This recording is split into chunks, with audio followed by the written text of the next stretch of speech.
buenos días, alegrías. Buenos días a todos, a todas.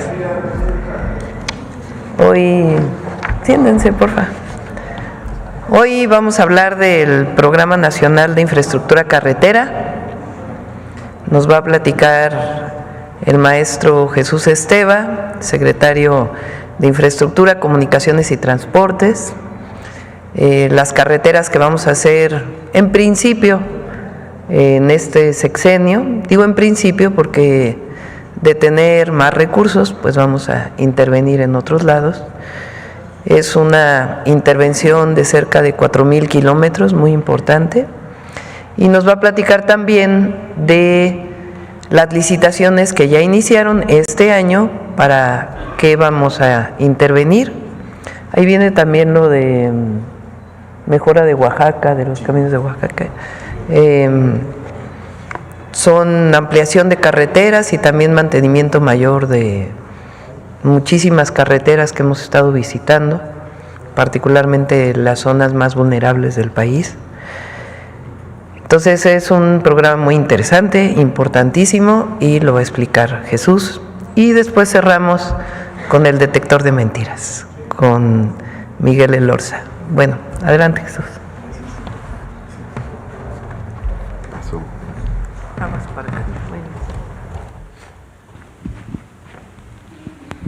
Con su permiso, señora presidenta, buenos días a todas y a todos. A continuación, les compartimos el Programa Nacional de Infraestructura Carretera. Adelante. Para recordar, la infraestructura carretera tiene 43,000 kilómetros de red federal libre de peaje, 10,600 de red federales de cuota, que dan cerca de 54,000 la red federal de carreteras. La siguiente, y de estas la red troncal son 19,000 kilómetros. Estas son las principales, es donde se mueve un porcentaje muy alto de tanto de las personas como de la carga a nivel nacional. Y sobre esta misma red troncal, adelante, podemos ver algunas de las acciones que estamos planteando para este periodo.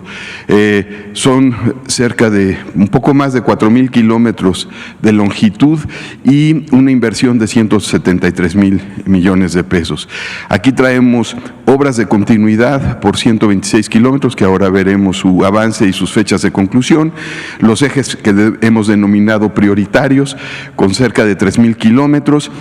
Parte de esto es el programa carretero en Oaxaca, como parte del plan Lázaro Cárdenas, además del programa carretero en Guerrero, y la inversión en 18 puentes, también ahora describiré cuáles son estos y sus fechas de inicio, y la inversión que le llamamos mixta, que es un modelo que le llamamos construcción, mantenimiento, rehabilitación y operación, donde el gobierno tiene la mayoría del porcentaje y que ya se hizo uno, que es la Tepic-Compostela, y que se ha utilizado también en 2 aeropuertos en la administración pasada. Estos suman cerca de 300 kilómetros. Adelante. Ahora veremos obras de continuidad. Adelante. El puente Rizo de Oro, Real del Monte La Huasca, el puente vehicular Nichupté y San Ignacio Tayoltita. Aquí tenemos las fechas de conclusión. Octubre, el Rizo de Oro. La Huasca ahora para el 11 de marzo está lista. Ahora veremos imágenes. El Nichupté en agosto y San Ignacio Tayoltita en mayo. Adelante. Aquí algunas imágenes, el video del recorrido. Estamos en los últimos colados de un túnel de 700 metros y ya estamos en balizamiento y señalización de la mayor parte. Estas son imágenes de los últimos días. Son 10 kilómetros que se estarán poniendo en operación a principios de marzo. Aquí vemos parte de la infraestructura, túnel que es el que se está concluyendo en el colado, y después necesitamos algunos días para bajar la cimbra. La siguiente. Tenemos el puente Rizo de Oro, que son 2 kilómetros de vialidades más el propio puente, que tiene 400 metros de longitud. Aquí podemos ver ya las torres de montaje. La estructura metálica está prácticamente concluida, va a ser un puente en arco, es una especie de celosía, y se estará concluyendo en octubre. Es un puente complejo en cuanto a su construcción, pero está avanzando conforme a programa. La siguiente, por favor. Acá tenemos el puente Nichupté. Como ven, la parte de conexión con el bulevar está prácticamente terminada, se trabaja en parapetos. Este puente tiene 11.2 kilómetros, la mayor parte está en la zona lagunar, se trabaja ya en las dos últimas zapatas de la zona de manglares, que tiene un procedimiento constructivo específico para librar los manglares, y se trabaja en la zona lagunar en la conclusión de las cimentaciones, que ahí se trabaja con barcazas, los montajes, es distinto a la zona lagunar. Entonces se tienen varios frentes de trabajo simultáneos y estamos planteando concluir en agosto. Se estudia también la conexión que vieron ahora, se estudia con modelaciones, nos lo ha pedido la gobernadora, y se está analizando la manera como se va a conectar con el bulevar. Ahí se ve la zona de manglar y los procedimientos de montaje. Esta es la zona de manglares, y adelante se ven las barcazas en la zona de lagunas. La siguiente. Ahora, San Ignacio Tayoltita. Aquí la Secretaría de la Defensa nos está apoyando en uno de los tramos, específicamente en la zona de Sinaloa, y en la parte de Durango está por iniciarse uno de los últimos puentes, más bien el último puente en el Saus, que tuvo un tema de profundidad de pilas, que se tuvieron que ir a mayor profundidad, y estamos iniciando el viaducto El Saus. Esto se estará terminando en mayo de este año. Aquí algunas de las imágenes de los trabajos. Ya está muy avanzado y se continúa trabajando en cerca de 10 frentes simultáneos. La siguiente. Bueno, paso a describirles los ejes prioritarios. Adelante. En este caso estamos hablando de 3,000 kilómetros.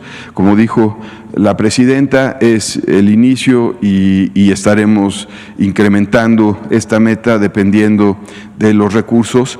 Estamos haciendo también unas modelaciones a nivel de toda la infraestructura carretera y de cómo se interconecta con diferentes modos de transporte. Como ven, lo gris son los ejes troncales principales, y estos son elementos que interconectan, que amplían, que modernizan, y algunos son construcciones nuevas. Entonces es una intervención muy importante la que se hará en esta administración. Tenemos el Cuautla-Tlapa-Markelia, Tamazunchale, Huejutla, Pachuca, Bavispe, Nuevo Casas Grandes, el Circuito Tierra y Libertad en Morelos, Toluca, Zihuatanejo, Salina Cruz, Zihuatanejo, Macuspán, Escárcega, Ciudad Valles, Tampico, Saltillo, Monclova, y Guaymas, Esperanza, Yécora y Chihuahua. Adelante. Vamos viendo Cuautla-Tlapa-Markelia. Se va a iniciar en abril y está ahorita en proceso de licitación el tramo de Alacatlatzala a Chilixtlahuaca, que es este tramo. Y en Permítelo para que nos oigan allá en Guerrero, en la montaña, porque esa carretera la han pedido desde hace como 20 años. Sí, ya estamos. Nos la pidieron ahora que estuvimos ahí. Entonces, en abril iniciamos, está en proceso, pues traemos ahorita más de 600 licitaciones, entre las licitaciones que ahora les estaré describiendo, más las de conservación. Entonces, bueno, pues para que se dimensione el esfuerzo que se está haciendo y el trabajo que se está haciendo. ¿De dónde va? A la plata. Esta va desde, bueno, es de Cuautla a Tlapa y de Tlapa a Markelia. ¿Qué vamos a hacer ahora? Ya hay un tramo pero la que vamos a hacer ahora. ¿Mandé? La que vamos a hacer ahora en la montaña. Es Alacatlatzala a Chilistlahuaca. Es este tramo rojito que se ve aquí, ese es el que se inicia en abril y es lo que se hará este año.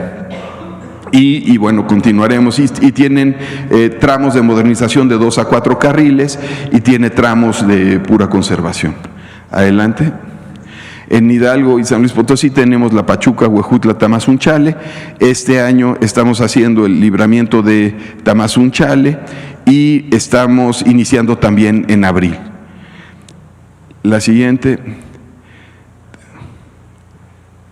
Traemos Bavispe, Nuevos Casas Grandes, esta sí es completa este año, se inicia en marzo, son 69 kilómetros de intervención y estamos arrancando desde Bavispe, aquí es una ampliación a modernización a A2, que son 2 carriles con acotamientos. La siguiente. El circuito Tierra y Libertad, aquí se estará haciendo el libramiento a Cuautla, librando Huastepec, y está haciéndose también conservación del circuito, de la red completa, y el puente de Jojutla, que se está ampliando, todo eso también para este año, se inicia en marzo de 2025, estamos a unos días de iniciar. Adelante. Tenemos la Toluca-Zihuatanejo, este año arrancamos con Toluca a Tejupilco, y a ti también con apoyo de la Secretaría de la Defensa, que ya había estado trabajando en varios tramos de esta zona, también es una ampliación de la sección, esto nos va a llevar, sí, 6 años, pero iniciamos en abril, es modernización a 2 carriles con acotamientos en todo el tramo. Y estaremos interviniendo también otros 2 tramos en Guerrero. Estamos viendo las economías para ver si además de Toluca, Tejupilco, podemos trabajar en estas 2 zonas de Guerrero. La siguiente. Salina Cruz y Guatanejo. Aquí iniciamos en marzo. Estamos modernizando a 2 carriles, estamos construyendo libramientos, ampliando puentes. Este año estaremos trabajando Huatulco a Pochutla y la ampliación de cerca de 10 puentes que tenemos, donde ya se modernizó, sin embargo los puentes quedaron con una sección menor. Entonces todo eso lo traemos para este año. Adelante. Macuspana, Escárcega, iniciamos en los 2 extremos, tanto en Macuspana como en Escárcega, iniciamos en marzo y pues es una obra que se llevará 4 años, son 130 kilómetros de intervención. San Luis Potosí, Tamaulipas, Ciudad Valles, Tampico, esa inicia en 2026, aquí son 67 kilómetros de intervención y esto es parte del corredor que viene desde Pachuca, desde Real del Monte, es parte de lo que vimos al inicio como obras de continuidad, va a llegar desde Pachuca y llega hasta Tampico este corredor. Entonces, estamos dando continuidad y estamos construyendo y ampliando nuevos tramos. Adelante. Saltillo, Monclova, la 57, aquí son 85 kilómetros de intervención y esta iniciará en 2026. Sin embargo, estamos entrando ya a hacer conservación de la 57 en Coahuila, desde Monclova hasta Piedras Negras. Traemos la Guaymas, Esperanza, Yécora, Chihuahua. Aquí también vamos a buscar iniciar este año, traemos un trámite que pudiéramos iniciar. Aquí arrancó, bueno, el año pasado estuvo trabajando la Marina, los años pasados, en la administración pasada, en varios tramos de esta carretera y nosotros estaremos ya concluyendo completo hasta Chihuahua. Es una modernización a 2 carriles. Adicionalmente a esto, y a partir de recorridos en territorio, traemos programas carreteros específicos, como puede ser el que a continuación les describo. El programa carretero de Oaxaca. Aquí iré describiendo cada uno de los tramos. El de Huajuapan de León, el tramo Nochistlán a Huajuapan, son 88 kilómetros y esta inicia también en abril, termina en noviembre. Pasamos a la siguiente. Bueno, en total, este programa de Oaxaca son 1,000 kilómetros, cerca de 900 kilómetros, creo que vamos a llegar cerca de 1,000 y es una inversión de 6,000 millones. Tenemos el de Huajuapan hacia Tehuacán, pasando por Chazumba, son 121 kilómetros y empieza también en el mes de abril. La siguiente. Tenemos Huajuapan, Mariscala, Tamazola, Silacayoapan, pasando también por Juzlahuaca, son 167 kilómetros y empieza en abril, termina en diciembre. En algunos de estos casos son carreteras alimentadoras, pero como dijo la presidenta, pues es parte de estos recorridos en territorio y de estas demandas de la población que pudimos atestiguar en los recorridos que se hicieron. Tenemos Huajuapan, Tlacotepec, Juzlahuaca, hasta Putla de Guerrero, este tramo, 131 kilómetros y 309 millones de pesos de inversión. Aquí el periodo de ejecución, otra vez, todas estas están iniciando en abril, terminan en diciembre. Y son algunas reconstrucciones. La siguiente, Juzlahuaca, San Martín Peras, Ahuejutla, Alcozauca de Guerrero y Tlapa. Aquí son 116 kilómetros, una inversión de 2,000 millones, inicia en abril, termina en diciembre. Aquí es una modernización de camino rural a hacerlo carretera alimentadora. La siguiente, San Juan Mixtepec a Juzlahuaca, 31 kilómetros y es una rehabilitación de carretera alimentadora. La siguiente, aquí es de Putla de Guerrero a Pinotepa Nacional, son 138 kilómetros y empezamos en abril. La siguiente, San Martín Peras, Juzlahuaca, que pasa por Coicoyán, Metlatónoc y Chilixtlahuaca. Tenemos igual el inicio en abril, conclusión en diciembre y rehabilitación de una carretera federal. La siguiente. Y pasamos al estado de Guerrero. Todo esto también se suma al plan Lázaro Cárdenas, porque son los estados donde está la cuenca del río Balsas, y acá traemos reconstrucción y construcción de puentes nuevos. Traemos 63 puentes, 14 puentes que son afectaciones menores, 9 puentes con ampliación de claros, la siguiente, y 40 puentes nuevos. Solo para dimensionar el tipo de puentes que estamos viendo, este es el render de cómo va a quedar. Son reconstrucciones que prácticamente es hacerlos nuevos. El puente de San Martín, que es ampliar secciones para prevenir. Si ven, ahí estaba el apoyo con el que se quedó y ahora es ampliarle su sección, es decir, darle mayor capacidad ante otra contingencia, ante otro huracán. Entonces ya estamos en 4 frentes trabajando en construcción de los puentes y los demás están en proceso de licitación. Aquí son puentes en la zona de Acapulco, estos 4, el de La Venta, el Pedregal, el Gallinero, Palma Solar, y están en licitación el de Mendizábal y el de Río Omitlán. Todos estructuras importantes, algunas de claros de 150 200 metros de longitud. Entonces, bueno, es una intervención también muy importante en cuanto a infraestructura. La siguiente. Puentes y viaductos que se estarán construyendo en la red federal. Tenemos un total de 18 puentes y viaductos en la red federal con una inversión de cerca de 12,000 millones. Traemos en Baja California la Glorieta Fonatur, en la Ciudad de México los puentes de Alameda Oriente, en Colima traemos el libramiento Arco Sur, Arco Norte, Barrio 5, ingreso principal de Manzanillo y el recinto portuario La Flechita. En Morelos traemos el de Jojutla, que comenté hace unos momentos, y el de la Universidad Autónoma del Estado de Morelos. En Nayarit, el Amado Nervo, y el Luis Donaldo Colosio. Y en Querétaro el puente es de Avenida de los Patos. En Quintana Roo hay una falla geológica en la carretera costera, ahí tenemos un puente para librarla. En Sinaloa, en la carretera 15 del Pérez Escobosa, en Tlaxcala el viaducto Santana, y en Veracruz el acceso al puerto, el Paso del Toro y el viaducto también, aquí es el puente Coatzacoalcos 1. La siguiente, la glorieta Fonatur, ese inicia en abril de 2025, ya está en licitación.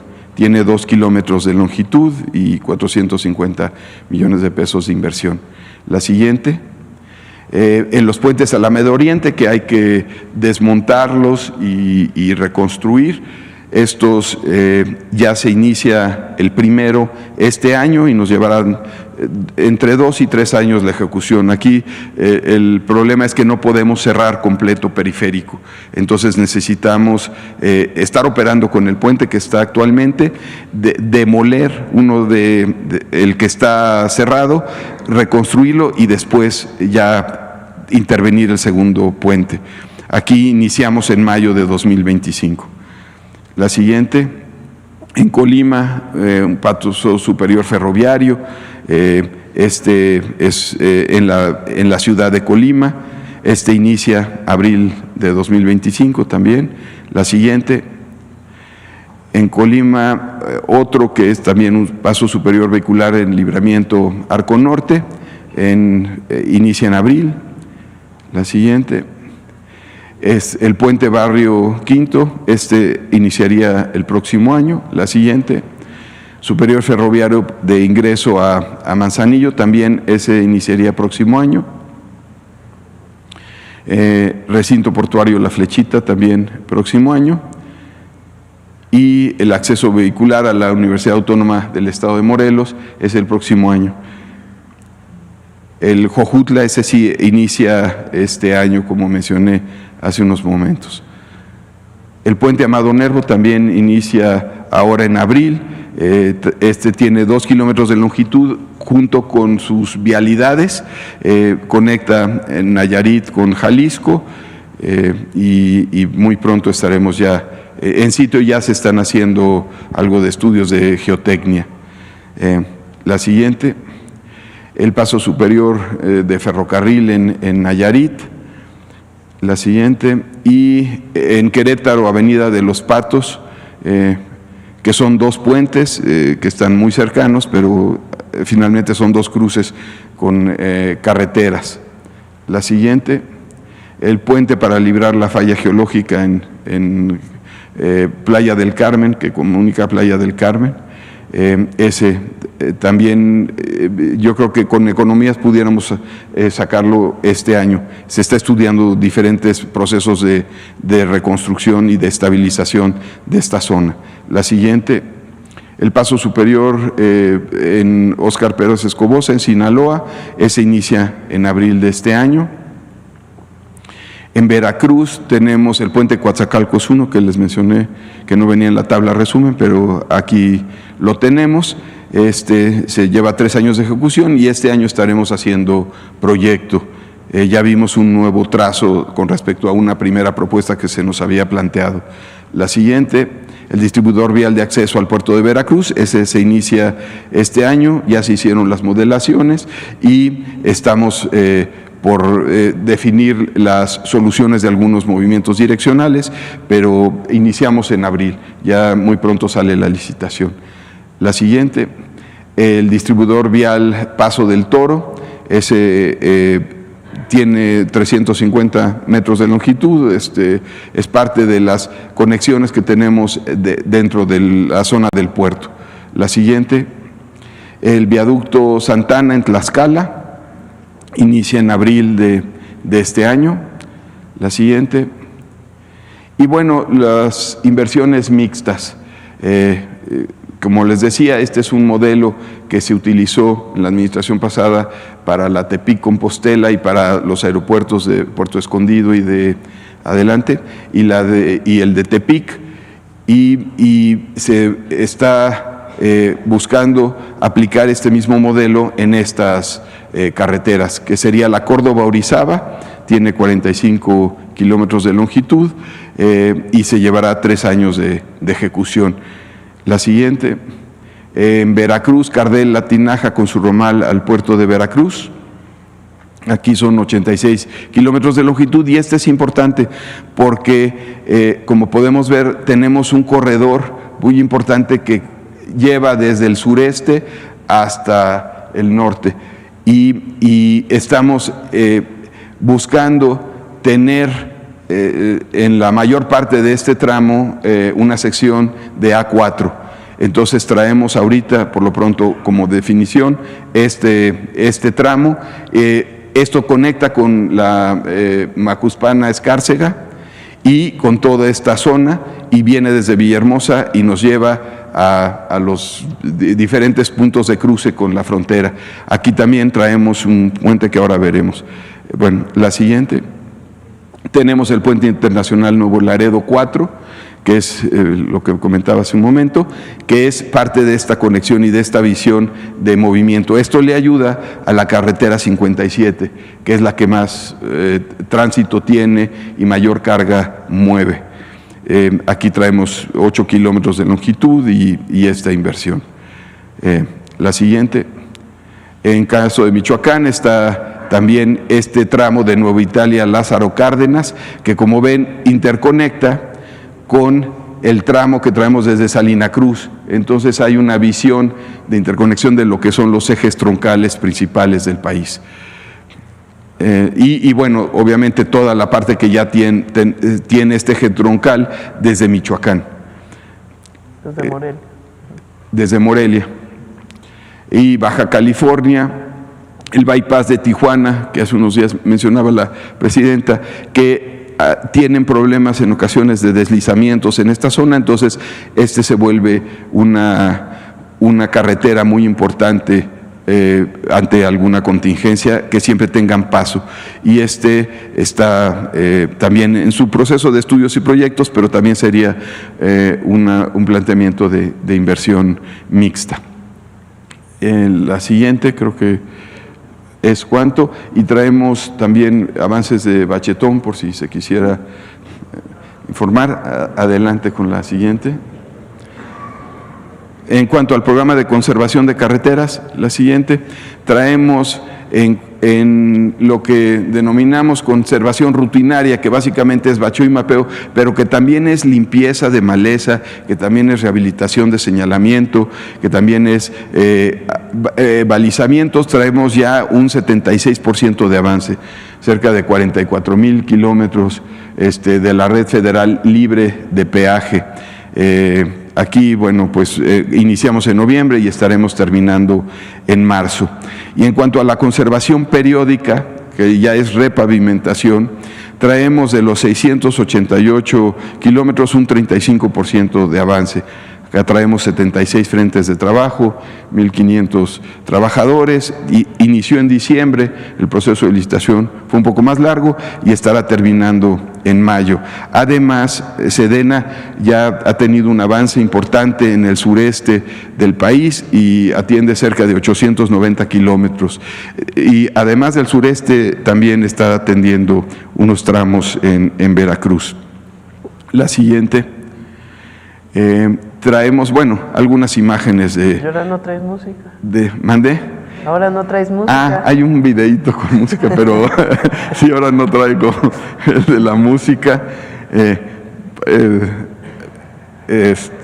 Bueno, como les mencionaba, traemos bacheo, mapeo, deshierve, limpieza de cunetas, que son labores muy importantes en cuanto a conservación y que alargan la vida de las carreteras. En como mencionaba, 76% de avance, 33,000 kilómetros atendidos de un total de 44,000, 162,000 toneladas de asfalto utilizados, 140 millones de metros cuadrados de deshierve se han llevado a cabo en este periodo, más de 1 millón de metros cuadrados de superficie atendida. La siguiente. Esto ya son las repavimentaciones. Aquí estamos en los 31 estados, 35% de avance, 239 kilómetros atendidos, del total de cerca de 700 kilómetros que vamos a intervenir, y cerca de 400 máquinas trabajando y 253,000 toneladas de asfalto utilizadas. Aquí, con base en esta experiencia, estamos en proceso también de iniciar la licitación de adquisición de cerca de 20 trenes de repavimentación para regresar a algo que hace muchos años hacía la Secretaría de Infraestructura, o la Secretaría de Comunicaciones, que era los trabajos por administración. Entonces, con esos frentes tendremos una capacidad de ejecución mayor, y como lo hace la Defensa Nacional ahora en el sureste, ellos adquirieron maquinaria, lo hacen por administración directa, lo mismo estaremos haciendo en 20 frentes, adquiriendo estos trenes de repavimentación, que básicamente son pues las máquinas que ven ahí, la fresadora, las compactadoras, las extendedoras, las finisher. Estaremos adquiriendo máquinas también para tender microcarpetas, tendremos también comprando máquinas que recuperan, que lo que hacen es extraer la base, la subbase, las capas inferiores, mezclarlas con la capa superior y estabilizar, y con eso pues tenemos ahorros porque no tenemos que estar moviendo y sacando todo el material. Entonces, bueno, vienen tiempos donde se van a hacer intervenciones importantes a la red federal, y pues es cuanto, presidente. Entonces no hay música. ¿Mande? Traemos el video. Adelante. El programa de conservación de carreteras Bachetón sigue avanzando y está en todo el país. La Secretaría de Infraestructura, Comunicaciones y Transportes continúa con la conservación en toda la red carretera federal libre de peaje con el programa de conservación de carreteras Bachetón. Ya iniciamos en noviembre. Hemos avanzado con 212,000 baches atendidos, equivalente a 152,300 toneladas de mezcla asfáltica y 946,200 metros cuadrados, con 1,939 equipos de trabajo, 277 cuadrillas operando y 1,662 trabajadores, por un avance de 31,600 kilómetros de la red carretera federal libre de peaje. En la conservación periódica avanzamos con 2,055,900 metros cuadrados atendidos, equivalente a 230,500 toneladas de mezcla asfáltica, con 375 equipos de trabajo y 688 trabajadores. Con estos trabajos beneficiamos a los más de 100 millones de mexicanas y mexicanos. En el camino al segundo piso de la Cuarta Transformación, construimos, mantenemos y mejoramos las vías que comunican a México. Secretaría de Infraestructura, Comunicaciones y Transportes. Bachetón es por un México mejor. Gobierno de México. Muchas gracias, Jesús. Pues como ven, es un programa muy ambicioso, pero tenemos un gran equipo con Jesús al frente.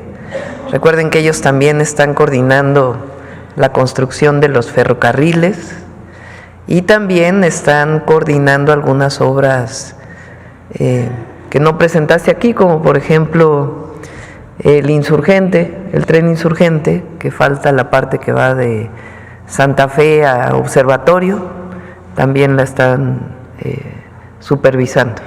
Y lo que falta, junto con el Estado de México, del trolebús elevado, que va de Chalco a Santa Marta, Catitla. Bueno, muy bien, vamos a iniciar. A ver, por acá. Presidenta, buenos días. Jennifer Barba, de México Comunica.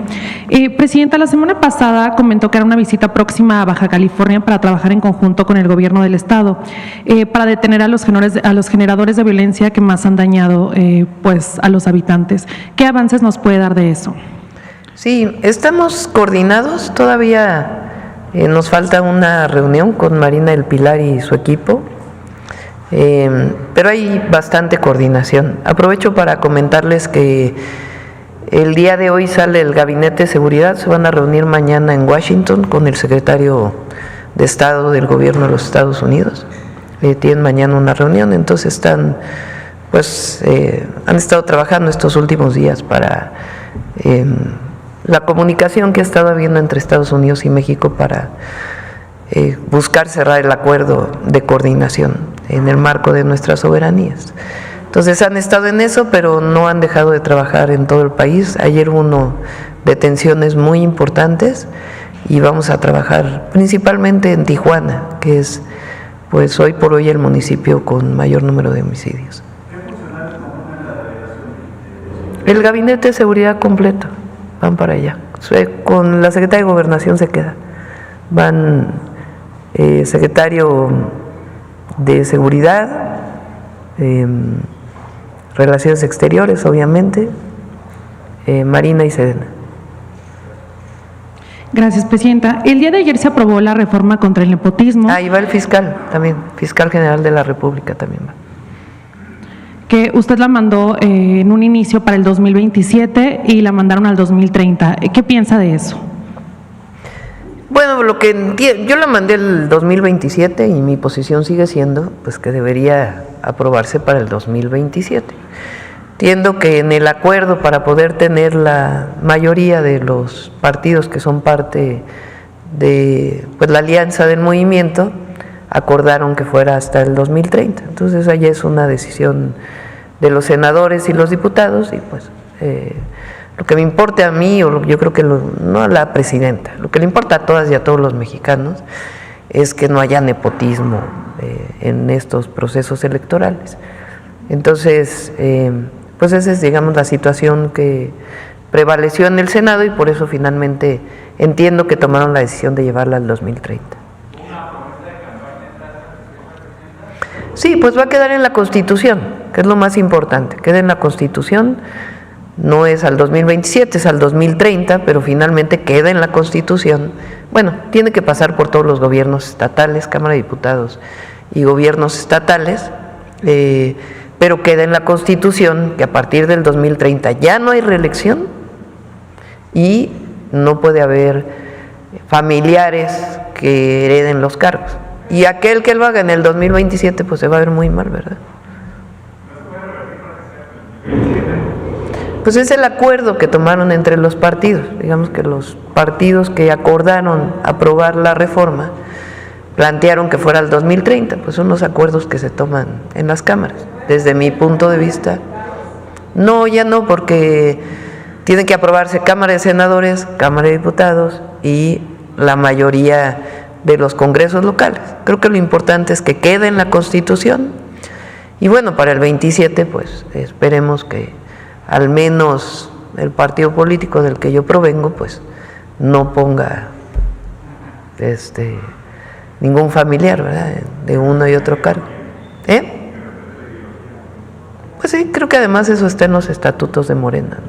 Entonces, espero que se respete para el 27, pero creo que lo importante para las y los mexicanos es que a partir del 2030, pues sí, ya ahora sí es constitucional, de que no puede haber familiares que en el periodo inmediato tengan un cargo de elección popular y en el caso de reelección también desde el 2030 pues ya no va a haber reelección ni para presidentes municipales, ni para diputados, ni para senadores, tampoco en los diputados locales, en los congresos locales, ni tampoco para senadores. Muchas gracias, Presidenta. Por último, con la estrategia Vive Saludable, Vive Feliz, ¿cómo se va a trabajar con las cooperativas escolares para retirar la comida chatarra? Está trabajando muy bien ahí la Secretaría de Educación con la Secretaría de Salud, trabajando con los gobernadores y gobernadoras también. Se ha hecho una guía especial para quien lleva las cooperativas. Es una guía muy sencilla de qué sí se puede y qué no se puede vender en las cooperativas escolares.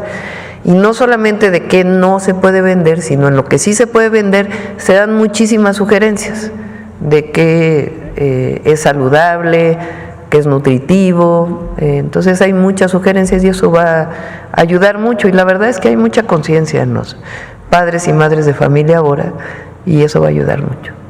Muchas gracias, Presidenta. Okay.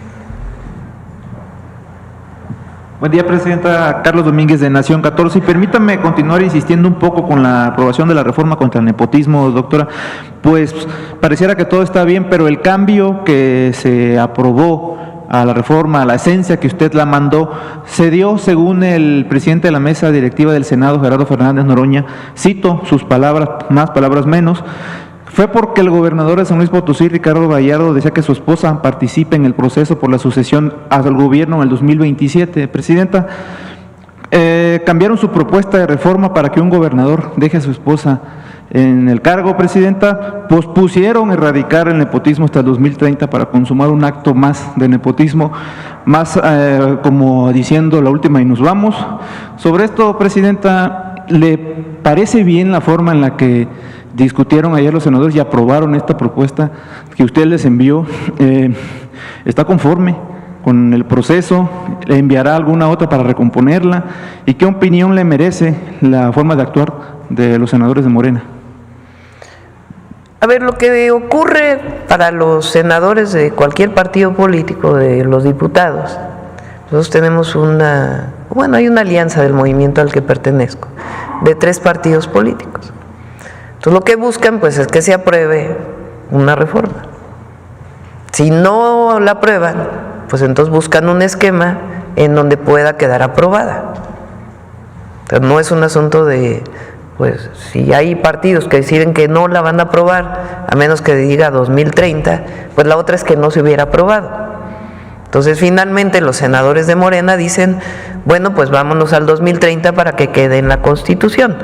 No sé si la razón de los otros partidos políticos tenga que ver con el gobernador de San Luis Potosí. Lo que es cierto es que no creo que el pueblo, ni de San Luis Potosí, ni de ningún estado de la República, ni de la Ciudad de México, le guste que se deje como candidato a un familiar. Si presentamos la propuesta fue justamente por eso.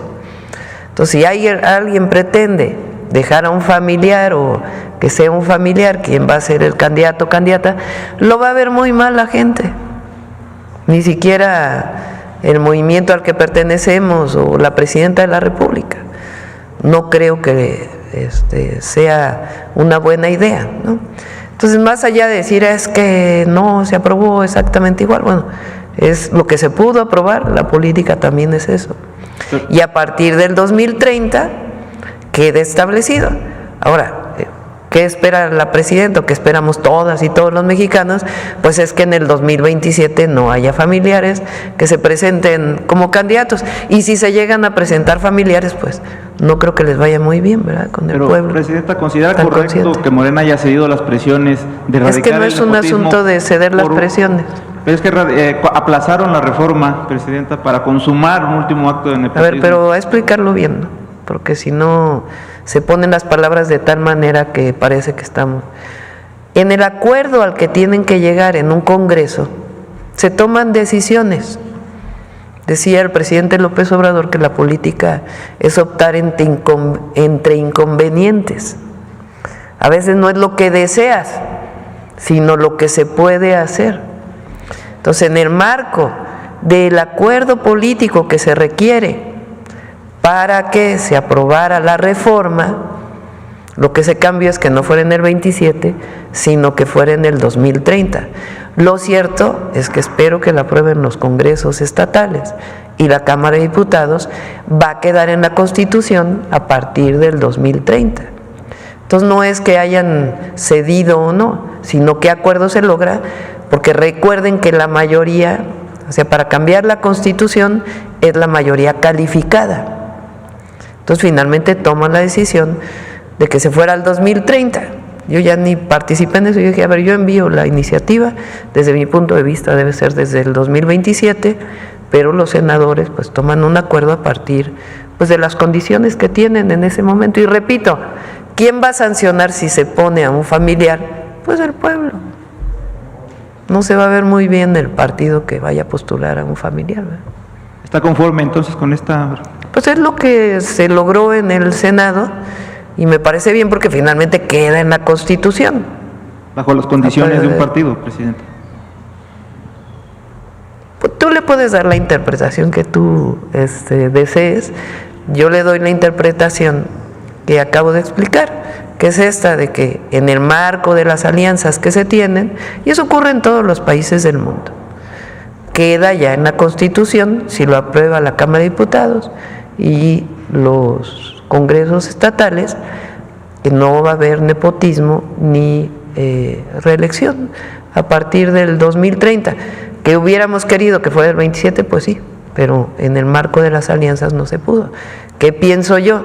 Que se va a ver muy mal el partido político que ponga un familiar como candidato o candidata, la verdad.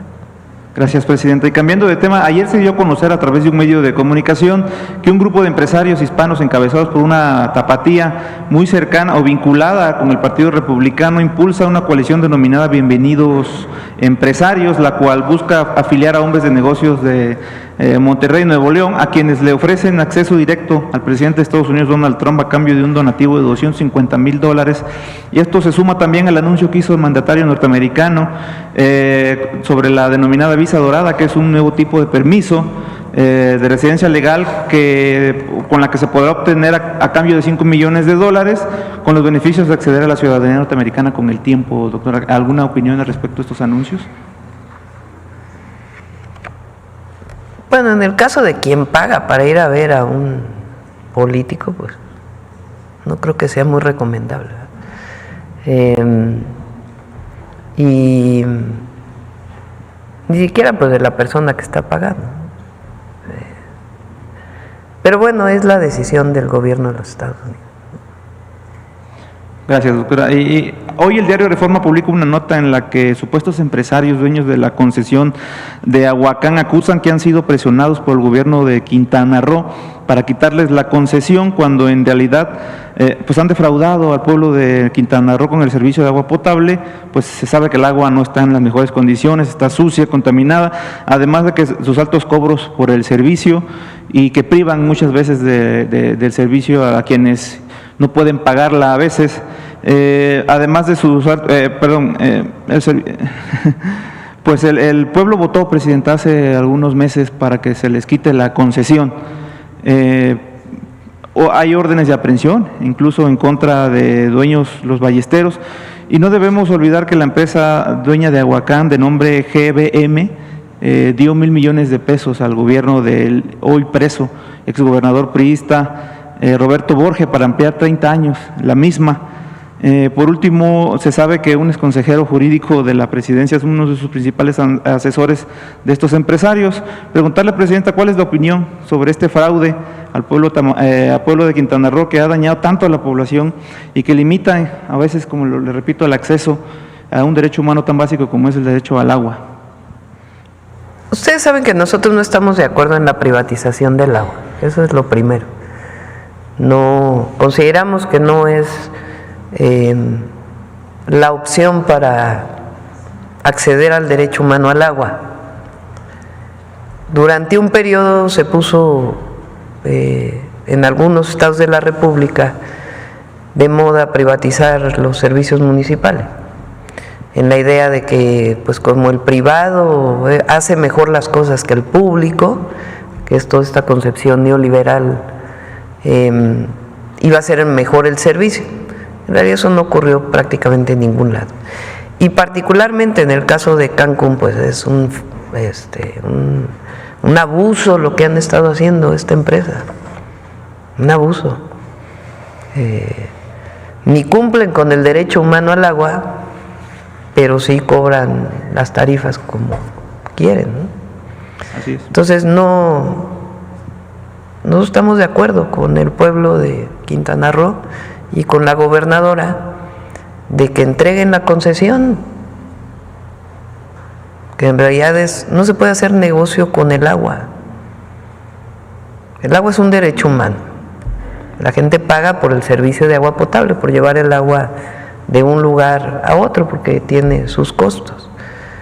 Pero privatizarla para que haya ganancias para un privado en el supuesto de que va a operar mejor, pues en realidad no ha funcionado y no tiene sentido, y menos en este caso.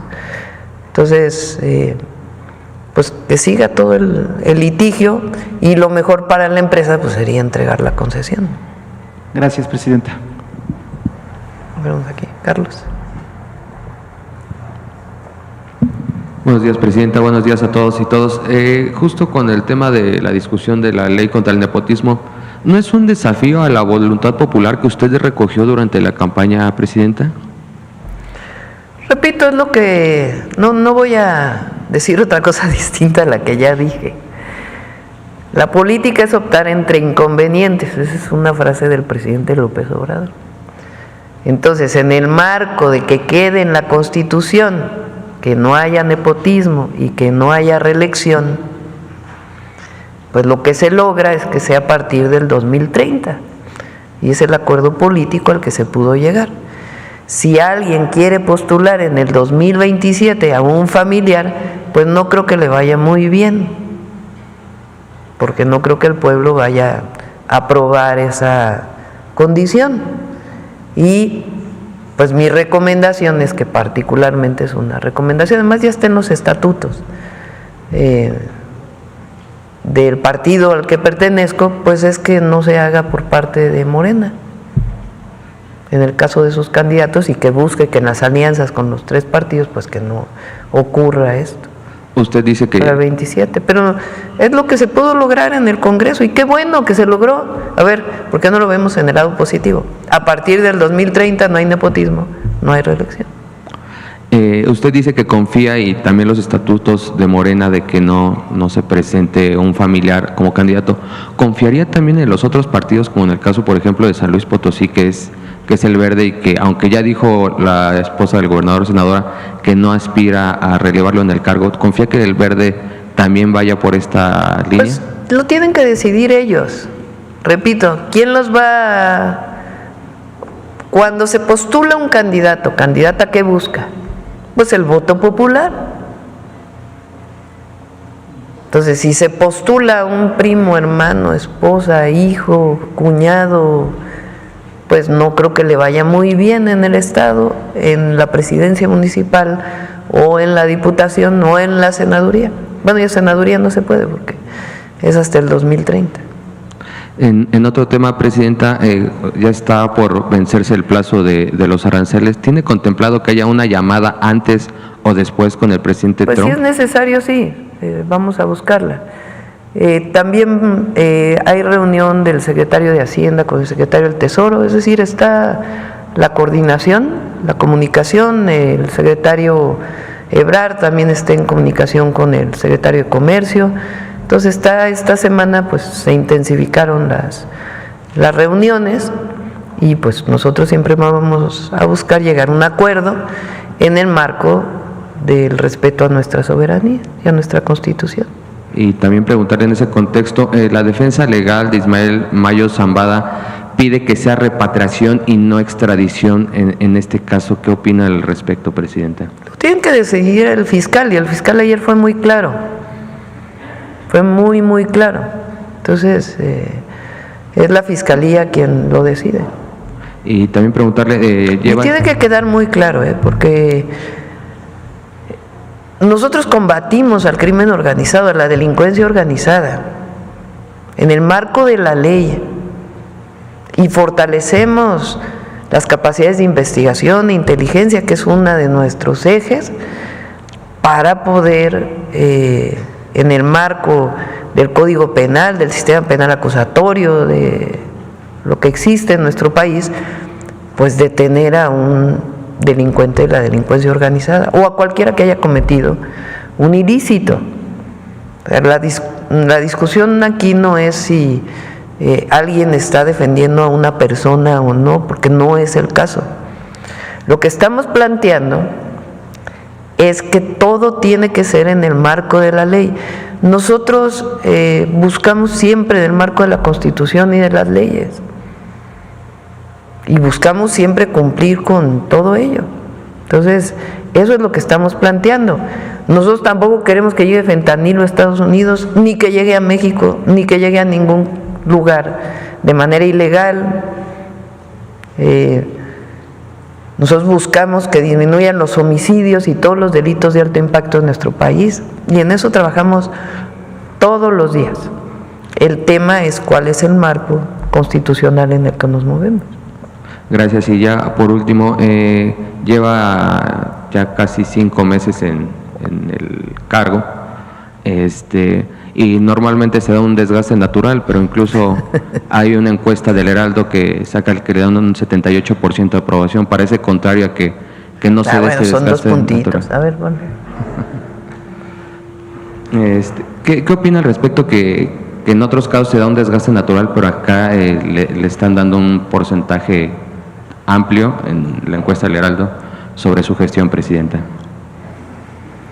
Pues es agradecer a los ciudadanos, agradecer a la gente. Eso es lo que siempre, eso lo tenemos mucho los mexicanos y mexicanas, el gracias, siempre. Y eso uno tiene que ser siempre agradecido. Entonces, agradecer y decir que vamos a seguir trabajando. Miren, estamos en el tema de seguridad, pero estamos en el tema de carreteras, estamos en el tema de trenes, estamos en el tema del agua. Ya vamos a presentar todas las licitaciones que vienen del programa del Plan Nacional Hídrico que presentamos hace poco. Estamos en el tema de la construcción de hospitales, en el tema del abasto de medicamentos, en el tema educativo. Estamos en todos los temas y tenemos reuniones de seguimiento permanentes. Entonces, ¿qué vamos a hacer? Cumplir con los 100 puntos a los que nos comprometimos el 1 de octubre. El Plan Nacional de Desarrollo se entrega el viernes, que tiene lo que se recogió de los foros, los 100 puntos que fueron divididos, si se acuerdan, en repúblicas: la república educadora, saludable, democrática, etcétera. Lo que se recogió de los foros, los 100 puntos, el Plan México está incluido también en lo que vamos a presentar del Plan Nacional de Desarrollo. Entonces, pues es trabajar por la gente y servir a la gente, servir al pueblo. Y ya por último, al secretario Esteva, ¿ya están los acuerdos con las comunidades por donde van a pasar estas carreteras que se contemplan en este plan de infraestructura? Son pocos los lugares donde hay nuevos derechos de vía.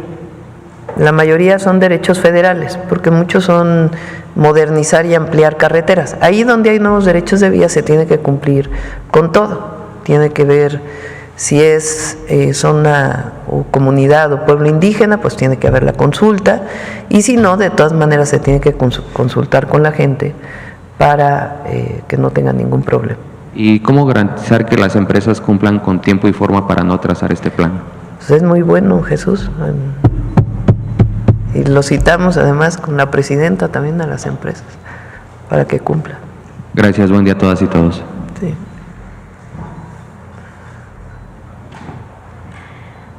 Buenos días, presidenta. Soy Tania Damián del portal de noticias Ángulo 7. En materia de seguridad, bueno, ya comentaba que en estas negociaciones por el tema del narcotráfico y la drogadicción, que probablemente haya otra llamada telefónica, pero no se ha considerado un encuentro presencial allá, bueno, con el presidente Trump, para darle seguimiento a este tema de la reducción de la drogadicción, en donde pues ya anunció la campaña de $200 millones, pero también no solo una campaña publicitaria, sino también una campaña preventiva, integral, y bueno, también sobre la reducción de la violencia en México, que es el tema pues para evitar que los cárteles pues sigan mandando droga, y eso también reduciría la violencia en México. ¿Qué tan factible podría ser y en qué tiempo un encuentro presencial? Pues de acuerdo con lo que pactemos con el presidente Trump. El primero pues es el 4 de marzo y después vienen algunos temas. Por ejemplo, él planteó el tema del acero y el aluminio para el 12. Él, por ejemplo, ha estado planteando esto de los aranceles recíprocos. Con México pues no tendría por qué aplicar la reciprocidad, porque en realidad no hay aranceles. Entonces, después del 4 de marzo, pues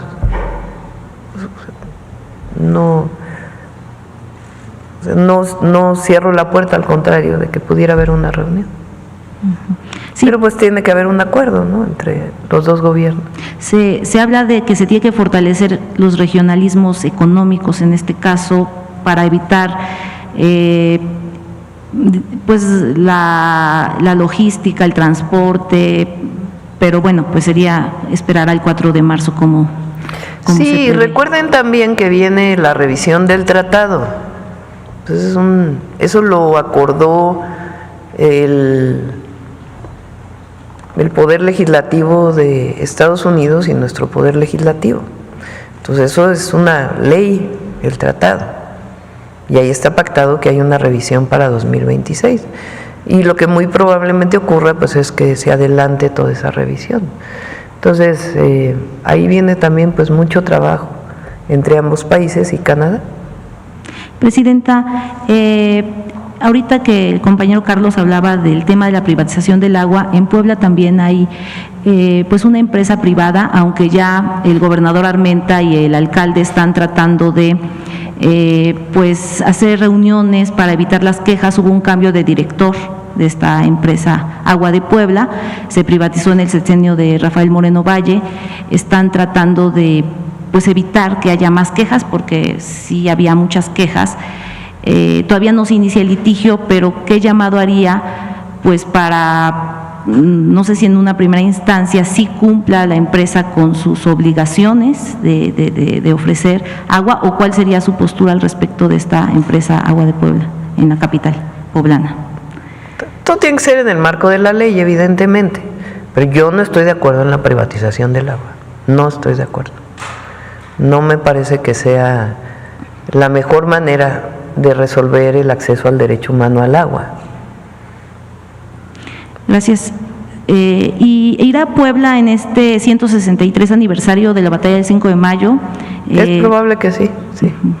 Todavía no decide, digamos, si va. No, traemos la agenda hasta la próxima semana. Okay. ¿Cuál es la agenda? Sí.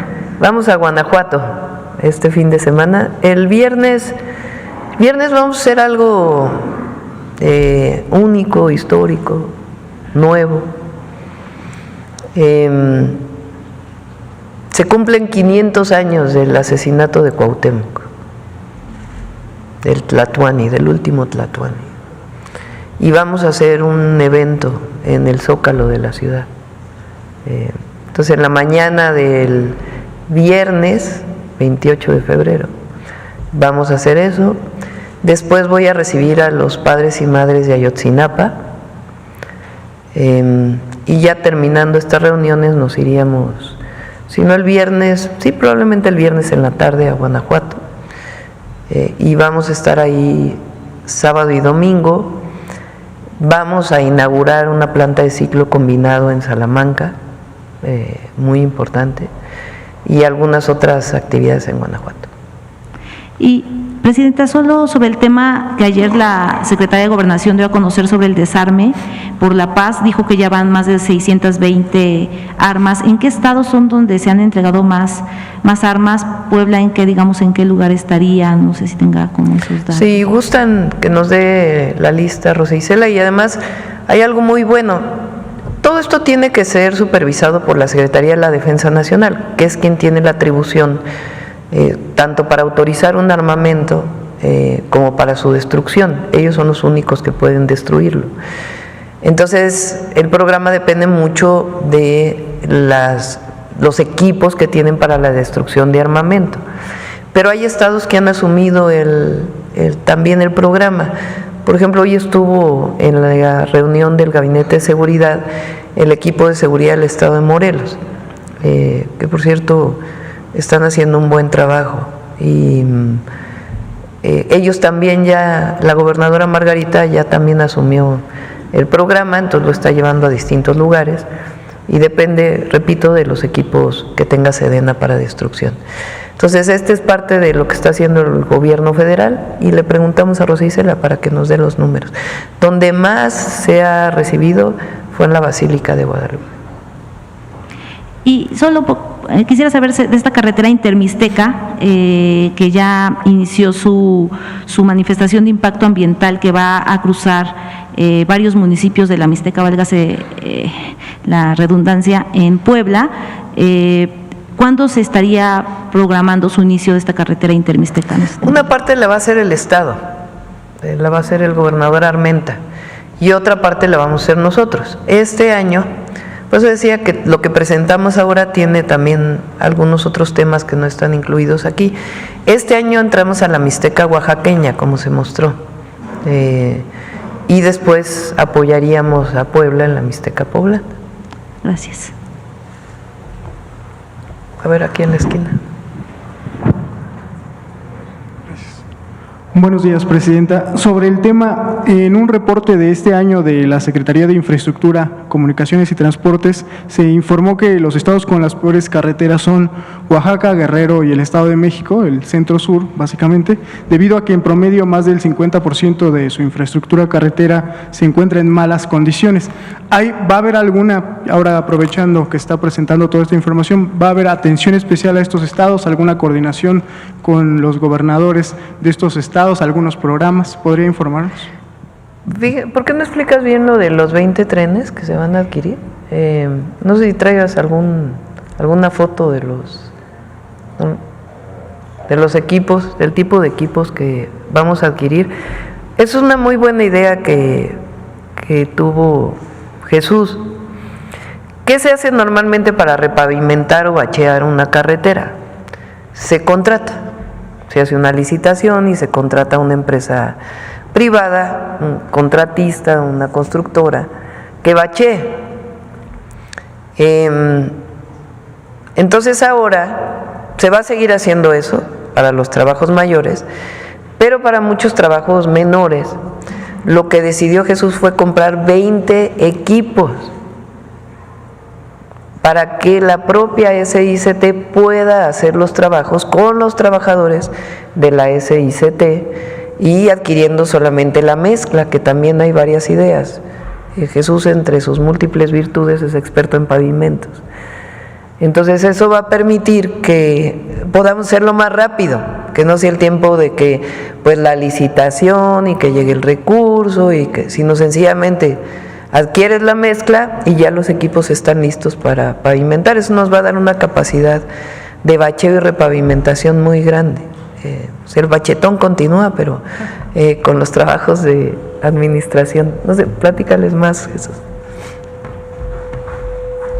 Sí, con base en la experiencia que tuvimos en la Ciudad de México, nosotros atendíamos ciertos trabajos por administración y teníamos fresadoras portátiles, pequeñas, y equipos por administración, y eso nos dio capacidad de reacción inmediata. Teníamos la planta de asfalto de la ciudad y con eso podíamos atender pues mucho de la conservación que se hacía, de lo que llamamos rutinaria. Acá lo que visualizamos es que podemos hacer trabajos por administración. Hace muchos años la Secretaría los hacía. Si ven, todos los centros SICT tienen sus zonas de equipos. Todavía hay algunos equipos del Fonden por ahí arrumbados, y queremos recuperar esa capacidad de ejecución de trabajos por administración. Entonces, cada tren de repavimentación incluye una fresadora, equipos. La fresadora es el equipo que tritura el asfalto, lo levanta, y que es la primera actividad que se lleva a cabo para empezar un proceso de repavimentación. Obviamente se hacen estudios de cuánto se requiere, si las capas inferiores todavía tienen capacidad o si hay que reforzar esas capas inferiores metiendo más espesor de asfalto, en fin, hacemos esos estudios, pero en su momento normalmente el tratamiento es levantar la capa de asfalto, triturándola con estos equipos que se llaman fresadoras. Después de eso viene una máquina que extiende el asfalto, que le llaman finisher o extendedoras, y que hay algunas que lo que hacen es poder extender capas muy delgadas. No sé si vieron lo que hicimos en Tlalpan, y pues Tlalpan eran microcarpetas de 2-3 centímetros que les alargan la vida útil, previenen que se siga deteriorando y dan una superficie uniforme. Bueno, vamos a adquirir extendedoras con estas características. Después, una vez que se extiende la mezcla, entran los equipos de compactación, primero los neumáticos, primero las planchas, los rodillos, y después entran los compactadores neumáticos. Los dos también los vamos a adquirir. Y vamos a adquirir pipas para el riego, para lo que es la emulsión, con lo que se pega, digamos, el asfalto a la superficie, y vamos a adquirir también unas máquinas que se llaman recuperadoras. Estas máquinas pueden triturar las capas inferiores, es decir, no nada más el asfalto, sino las capas de abajo, lo mezclan con la capa triturada de asfalto, le incorporan cemento o le incorporan lo que llamamos asfalto espumado, y eso nos permite tener capas estabilizadas, es decir, aumentar la capacidad de las capas inferiores, que eso es lo que realmente resiste las cargas.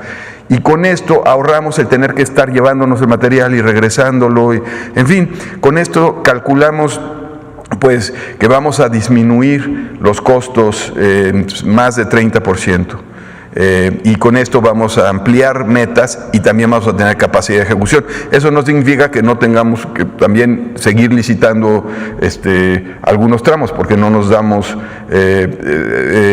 bueno, con esto podemos atender 20 frentes. Calculamos que vamos a estar atendiendo del orden de 1,000 o 2,000 kilómetros con estos frentes, que es importante la meta, ¿no? Por lo que vieron. Son estrategias, vamos a ver cómo vamos teniendo resultados, y en la medida que visualicemos algo que no hoy presenté, pero que también es otro de los frentes de trabajo y otro de los problemas, es el oriente del Estado de México, donde también en 10 municipios va a haber una intervención importante de conservación y de repavimentación, y que también estamos visualizando el integrar equipos de estos frentes por administración. Entonces, creo que va a ser un esfuerzo. Ahorita, no sé, creo que no ha llegado las imágenes. Sí, bueno, a ver si las presentan, de lo que es un tren de repavimentación. Miren, este es el que estabiliza. Es un tipo de recuperadora que lo que tiene es lo que le llaman un mandril o una pieza que lo que hace es triturar las capas inferiores y mezclarlas con la capa superior. La siguiente, una extendedora, lo que le llamamos las finishers, que son los equipos que extienden y que van, también mezclan y uniformizan la temperatura del asfalto, el asfalto que viene con diferentes temperaturas, y esto nos permite ya extenderla. La siguiente. Y entran los equipos de compactación. Primero viene una compactación que lo que le llamamos es armar la carpeta. Eso se tiene que hacer a temperaturas adecuadas, si no, no se logra la compactación, que son los rodillos. Después viene ya la parte de cerrar el poro, que son los rodillos neumáticos, que se da a otra temperatura. Y finalmente por allá se ve un pata de cabra que también vamos a adquirir. Esos rodillos de pata de cabra se utilizan cuando vamos a estabilizar el suelo. Vamos a estar trabajando en las capas inferiores, en lo que se llama reconstrucción. Cuando ya hay mucho daño en las capas inferiores, si esas no las intervenimos, de nada sirve que yo le esté cambiando la carpeta asfáltica, se daña. La siguiente. La pipa aspersora de emulsión, que son riegos tanto lo que llamamos liga como riegos de impregnación, que sirven para que el asfalto pegue con las capas inferiores. La siguiente. Y finalmente la perfiladora, es la fresadora perfiladora, que es la que tritura las capas superiores, y también vamos a estar adquiriendo algunos camiones para también tener esta capacidad de transporte. Creo que básicamente es eso. La siguiente. ¿Y cuándo vamos a invertir en esto? Vamos a invertir 850 millones en los 20 trenes de trabajo, que ahí también, para dimensionar, a veces con 400 millones, con 425 millones, pues tenemos 10 trenes de trabajo, y adquirir la mezcla nos puede representar del orden de 2,000 millones para atender cerca de 1,500 kilómetros, dependiendo de los espesores. Entonces hay pues una estrategia para la conservación en los próximos años. Gracias. Les dije que era experto. Gracias. También soy Jesús Pérez, de Revolución 3.0. Volviendo a la política, Presidenta, desde hace semanas al Senado de la República llegó la propuesta de una coordinación nacional para el combate al fentanilo y drogas sintéticas, una iniciativa del priista Alito Moreno, siendo él mismo el primero en la lista para el cargo, con el fin de, y cito, coordinar esfuerzos entre los 3 órdenes de gobierno, colaborar con organismos internacionales, supervisar a las fuerzas de seguridad. Básicamente Alito quiere gobernar México sin que lo voten, ¿no? ¿Tomaría en serio esta propuesta de un SAR antidrogas para México, Presidenta? Pues tenemos un gran gabinete, ¿para qué queremos un SAR? La verdad, pues es un de primera. El Omar García Harfuch, pues es buenísimo. El general secretario Revilla, pues lo mejor que tiene la Secretaría de la Defensa Nacional. El almirante Morales, de primerísima. Rosa Isela, que es secretaria de Gobernación, que es parte del gabinete. El fiscal. El fiscal general de la República. Tenemos un gran gabinete. ¿Para qué? ¿Para qué queremos un SAR si tenemos un gabinete? ¿Eh? Sí, bueno, a ver quién lo recibe, no sé. En otro tema, Presidenta, en los últimos días apareció... A lo mejor paga ¿cuánto? ¿Cuánto dicen que... ¿Cuánto comentaste que estaban...? $150,000. $250,000 a los regiomontanos y 5 millones. ¿O 5 millones? 5 millones a los empresarios con ¿de dólares? Permanente. ¿Los tendrá, Presidente? Sin comentarios. En los últimos días, Presidenta, apareció todo un álbum de fotografías de Juan Pablo Penilla y Sergio Ramírez, abogados en México, de Ismael El Mayo Zambada, con la plana mayor de Morena, incluyéndola a usted, Presidenta.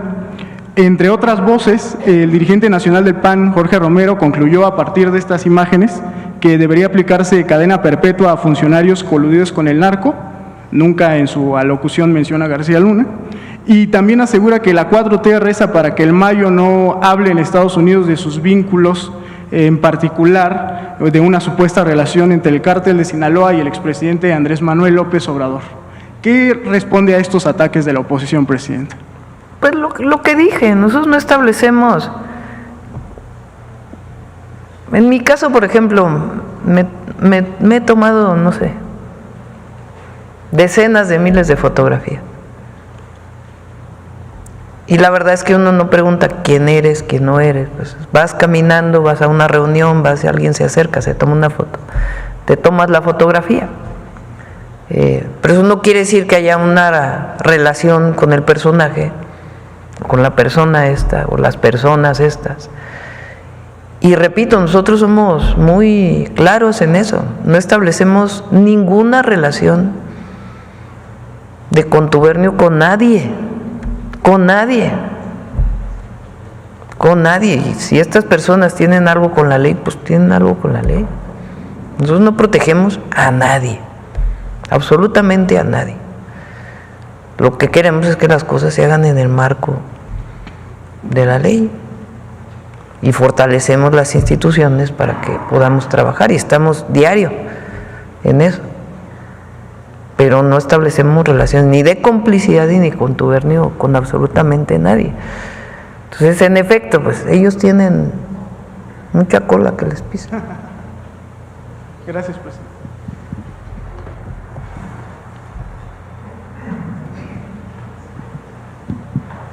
Buenos días, Presidenta. Manuel Galetzia Ramírez, de Ciline y El Político en las Redes. Preguntarle, ¿cuál es el objetivo del programa de infraestructura carretera de 2025 a 2030 y cuáles serían los puntos que más destacaría? Conectar el país. Y particularmente dedicar una muy buena parte del recurso a las zonas más vulnerables, por el bien de todos, primero los pobres. Entonces, el proyecto de infraestructura tiene que ver con conectar al país para fortalecer el desarrollo económico y mejorar las condiciones de vida de la gente, y al mismo tiempo atender a aquellas zonas que tienen mayor necesidad. Entonces, ese es el objetivo de todo el programa de infraestructura en el terreno de movilidad. Los trenes tienen el objetivo de conectar personas y conectar mercancías. para fortalecer la economía del país. En otros temas, Presidenta, en la semana han ocurrido distintas manifestaciones a lo largo del país contra las iniciativas de reforma a la ley del ISSSTE. Ah, qué bueno que lo preguntas. Y bueno. quería preguntarle si se abrirá el diálogo o espacios para que se reciban a todos los sectores de docentes, porque algunos argumentan que solo el Sindicato Nacional de Trabajadores está siendo escuchado y también creo que hay un poco de desinformación. Hay diálogo con la CENTE también, incluso yo me he reunido 2 veces ya con ellos. A ver, es importante aclararlo y además que si se tiene que modificar algún escrito para que quede totalmente claro, pues que se haga. Las maestras y los maestros desde hace... A ver, primero voy a explicar en qué consiste las reformas y segundo, qué han estado pidiendo los maestros, que también estamos trabajando en ello. Las reformas consisten o tienen 2 objetivos. Uno, que las personas, servidores públicos de confianza de los gobiernos o de los poderes, ejecutivo, legislativo y judicial, que tenemos ingresos divididos en una parte de salario base y otra parte de compensación, que la parte de compensación destinemos el 2.7%, creo que es, para fortalecer el ISSSTE, porque en esa parte de nuestro salario no cotizamos al ISSSTE. No impacta en pensiones, no impacta en nada, sencillamente es un descuento para los servicios de salud. No impacta en maestros, a los maestros no se les va a descontar nada más de lo que actualmente existe en la ley. No impacta a trabajadores de base de los gobiernos, no impacta a trabajadores del sector salud, no tiene ningún impacto, sino sencillamente en los trabajadores de confianza de los 3 poderes, que tenemos un ingreso adicional por compensación. Eso es lo primero.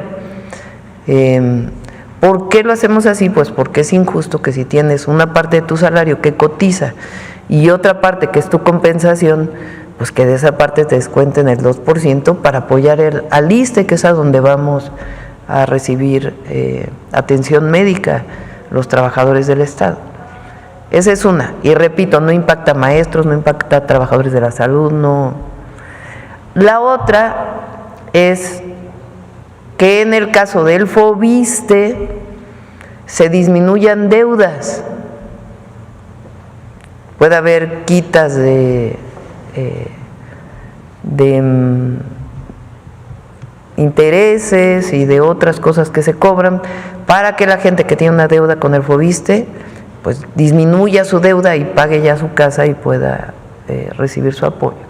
La otra es que el FOBISSTE ya no solamente de crédito, sino que también pueda construir. Esas son las reformas que están planteadas. No afectan ni a maestros, ni a trabajadores del sector salud, ni a los afiliados al ISSSTE, que son trabajadores de base. Ahora, ¿qué han estado pidiendo los maestros además para la reforma a la ley del ISSSTE? Que se ayuden las pensiones, porque hubo un régimen de pensiones que cambió, que para aquellos que se jubilaron hasta antes de la última reforma que hizo el presidente, pues están recibiendo pensiones muy bajas. Entonces, lo que piden es que se aumenten esas pensiones. Eso pues tiene un impacto presupuestal. Entonces, nosotros tenemos que revisar muy a fondo, porque para cambiar la ley pues necesitamos saber qué puede dar el presupuesto de egresos de la Federación para apoyar a los maestros, porque estamos de acuerdo que tiene que haber mejores pensiones, pero hay que ser responsables en términos del manejo del presupuesto. No quiere decir que si ahora se aprueba esta ley del ISSSTE, ya no puede haber una segunda modificación, al contrario, hay mesas de trabajo para poder mejorar las pensiones. La otra solicitud que han estado haciendo es que se reduzcan los años de jubilación, que también se está revisando en las mesas de trabajo. No se dice, no, eso no, sino sencillamente avanzamos en una parte para mejorar los servicios del ISSSTE y resolver el tema del FOBISSTE, y luego puede venir la siguiente reforma ya que hagamos un buen estudio y trabajemos con ellos en las mesas de trabajo. Ese es el tema y no se afecta en lo más mínimo a maestros, repito, ni a trabajadores de base. En este sentido, ¿habría desde el gobierno federal mesas de diálogo para aclarar todas estas dudas? Sí, tiene que haberlo para que no haya un malentendido que pueda llevar a una movilización que en realidad pues no, a lo mejor hay mala información o no está perfectamente bien redactada la ley para que se entienda esto. Entonces hay que fortalecerlo y explicar. Sí, de hecho también piden la derogación de la ley del ISSSTE de 2017. Ese es el tema de los pensiones. Que por fin se elimine la mal llamada reforma educativa en lo que queda en los remanentes, porque incluso habían llegado a acuerdos con el expresidente. Pero ese no es la ley del ISSSTE, esa tiene que ver con la... Sí, en el caso del ISSSTE, repito, tiene que seguir habiendo mesas de trabajo para el tema de las pensiones y para el tema de la reducción el tiempo de trabajo para poder acceder a la jubilación. Eso sigue habiendo y tenemos que revisarlo para que no, pues para revisar muy bien los recursos, para que no se ofrezca algo que después no se pueda cumplir.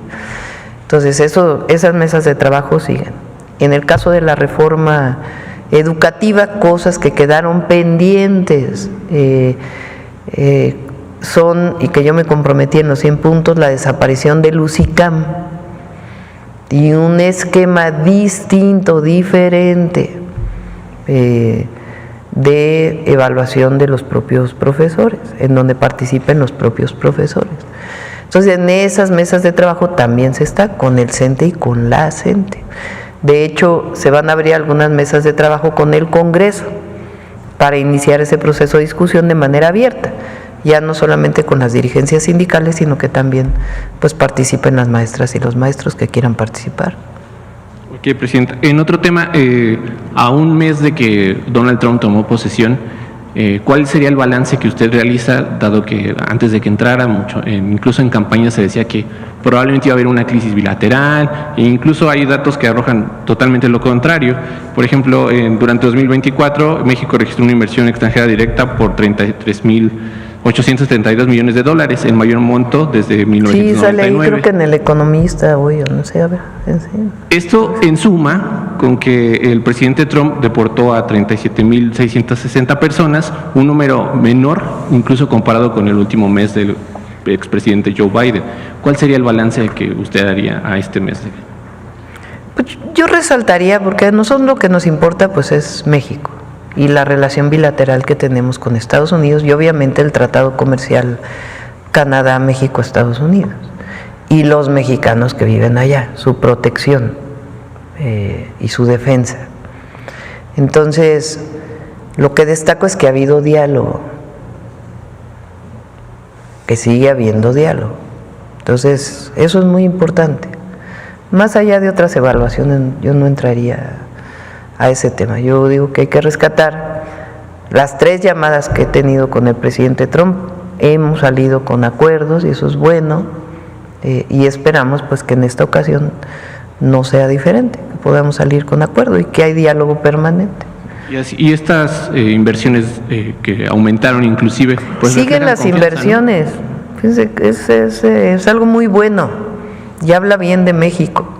Ahora que he estado en los estados del norte, donde ustedes saben que hay una inversión importante, le pregunté al gobernador de Nuevo León el día que estuvimos el Día del Ejército si había bajado la cantidad de empresas que quieren invertir en Nuevo León. Me dijo no, continúa, hay nuevos parques industriales que se están instalando. Le pregunté al gobernador de Durango, ellos tienen varias inversiones muy importantes que incluso vamos a anunciar probablemente la próxima semana aquí en la mañanera. Le pregunté al gobernador de Coahuila, con quien también tuve oportunidad, también me dijo, no han bajado las solicitudes de inversión. Entonces es algo muy bueno en México, quiere decir que incluso con todo este tema que se habla de las tarifas, no ha habido ninguna... obviamente paran algunas que a lo mejor estaban programadas, pero siguen las inversiones. Entonces, mañana vamos a anunciar también otras inversiones, vamos a hacer jueves de anuncios de inversiones. Entonces mañana viene Marcelo, Uciel se tiene que ir a Washington, viene su equipo a anunciar nuevas inversiones. Entonces la economía de México es muy sólida, muy fuerte, y evidentemente lo que queremos pues es que no haya aranceles, ¿verdad? Para que sigamos con este tratado comercial que ha sido benéfico para los tres países. Y ya para terminar, Presidenta, ayer el Congreso de Campeche despenalizó el aborto y ya suman 22 entidades que tienen esta despenalización. Preguntarle si desde la Secretaría de las Mujeres va a haber algún impulso para fomentar estas iniciativas en otros estados. Se está dejando en los estados, en la decisión de los estados, y pues son ya 22 estados que lo tienen. Y recuerden que ahí hubo una resolución de la Corte hace tiempo en este tema. Gracias, Presidente. Ahora pongan ahí lo de inversión récord. No sé si es el Financiero o el Economista. Ya terminamos. 9:04. Vamos con las mentiras.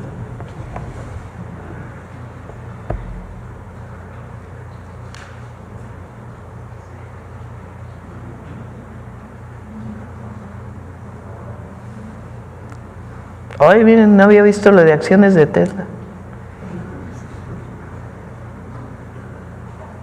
Pues muy buena noticia, la verdad. Inversión foránea sumó 36.872 millones de dólares y alcanzó cifra récord en el 2024. El monto fue superior en 2.3% respecto al registrado al año previo. Reinversiones subieron 7.8%. Nuevas inversiones. Reinversiones. Hay muchas empresas automotrices que fortalecieron su inversión, por eso se habla de reinversión. Pero suma una cifra pues muy importante para el país. Bueno, vamos a cerrar ya con detector de mentiras. Con su permiso, Presidenta. Buenos días a todas y todos. A partir de la tergiversación del contenido de una solicitud de asistencia consular divulgada públicamente el 21 de febrero, otros medios de información, comentaristas, políticos de oposición y cuentas de redes sociales que no usuarios, en sincronía reprodujeron la mentira de que el Gobierno de México defiende a Ismael Zambada o tiene alguna relación con él.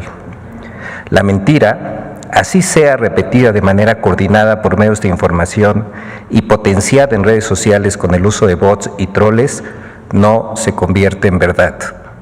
El mundo virtual no es la realidad y esta, con los datos duros, evidencian que quienes se fotografiaron con Genaro García Luna hoy mienten, como lo hacen algunos políticos de oposición que, a partir de una fotografía, reiteran la narrativa injerencista de la falsa relación del Gobierno de México con el crimen organizado. Veamos el video del detector de mentiras.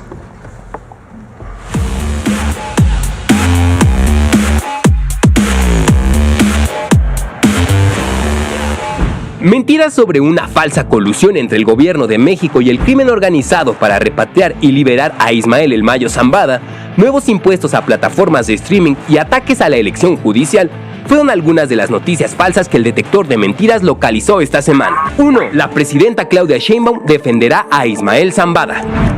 El Mayo Zambada amenaza con colapsar la relación México-Estados Unidos y el gobierno mexicano no lo defiende.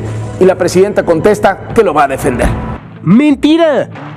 El 21 de febrero, la presidenta Claudia Sheinbaum aseguró que el gobierno de México revisa la petición de Ismael Zambada y agregó que se trata de atender el derecho de un ciudadano mexicano frente a ser juzgado sin haber seguido todo el procedimiento. La presidenta Claudia Sheinbaum también negó conocer a Juan Pablo Penilla, abogado de Ismael Zambada. Agregó que en la red social X, el 70% de los mensajes de la conversación alrededor de esta noticia falsa fue impulsada por cuentas automatizadas. Las publicaciones también aseguraron falsamente que Penilla fue asesor jurídico de la campaña presidencial de 2024 y asesor honorífico del gobernador Américo Villarreal. 2. Ismael El Mayo Zambada dio un ultimátum al gobierno de México y amenazó con colapsar la relación con Estados Unidos. El gobierno de la presidenta Sheinbaum cedió a un ultimátum que vino desde Estados Unidos. No fue de Donald Trump, fue de Ismael El Mayo Zambada. Los ecos del amago, del bombazo de Ismael El Mayo Zambada. O me regresan a México o el colapso, me sacan de Estados Unidos o cualquier cosa puede pasar. ¡Mentira! El 20 de febrero, el equipo jurídico de Ismael Zambada presentó al cónsul general de México en Nueva York una solicitud de asistencia consular, no un ultimátum. En su solicitud, Zambada dijo que el Estado mexicano debe intervenir a fin de que el presente asunto no resulte en un colapso de la relación bilateral entre México y Estados Unidos, pero no amenazó con colapsar esa relación. Además, el abogado Juan Manuel Delgado González, integrante del equipo jurídico de Zambada, aseguró que no se trata de un ultimátum o amenaza, sino de una exigencia de respeto y de ejercicio de un derecho que tiene toda persona. 3. El gobierno de México busca cambiar la Constitución para proteger a los cárteles. ¡Mentira! La reforma a los artículos 19 y 40 de la Constitución mexicana no protege a los cárteles. Establecen respectivamente que a cualquier nacional o extranjero involucrado en la fabricación, distribución, enajenación, traslado o internación al territorio nacional de manera ilícita de armas, se le impondrá la pena más severa posible, así como la medida cautelar de prisión preventiva oficiosa, y que el pueblo de México, bajo ninguna circunstancia, aceptará intervenciones, intromisiones o cualquier otro acto desde el extranjero que sea lascivo de la integridad, independencia y soberanía de la nación. 4. La presidenta Claudia Sheinbaum propuso aumentar los impuestos a las plataformas de streaming para crear un fondo solidario. ¡Mentira! El proyecto de iniciativa de reforma a la Ley Federal de Telecomunicaciones y Radiodifusión no plantea la creación de ningún fondo solidario ni el cobro de impuestos o derecho adicional a los ya contemplados en el marco jurídico existente. 5. La elección judicial no garantiza el voto universal y busca liquidar al Poder Judicial. ¡Mentira! La elección judicial no elimina al Poder Judicial, ni modifica el régimen de gobierno, ni la división de poderes establecidos en la Constitución mexicana. El 1 de junio de 2025, todos los mexicanos mayores de 18 años con credencial de elector y registrados en el padrón electoral podrán ejercer su derecho al voto en la elección de personas juzgadoras en el proceso electoral extraordinario del Poder Judicial de la Federación 2024-2025 para elegir ministros, magistrados y jueces.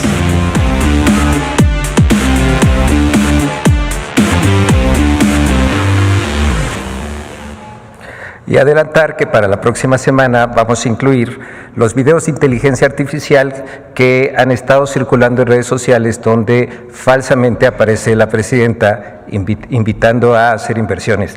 Completamente falso, y los presentamos la próxima semana. Presidenta, gracias. Es importante esto que menciona, por eso se lo decía ahora, porque me han preguntado en las giras. Entonces, para todos los que nos escuchan, no estoy invitando a invertir en nada. Particularmente hay una de Pemex por ahí, que mucha gente me ha preguntado en las giras. Entonces son falsas, absolutamente, son mentira. Sí, sí tiene su tema, la inteligencia artificial. Bueno, gracias a todas y a todos. Buenos días.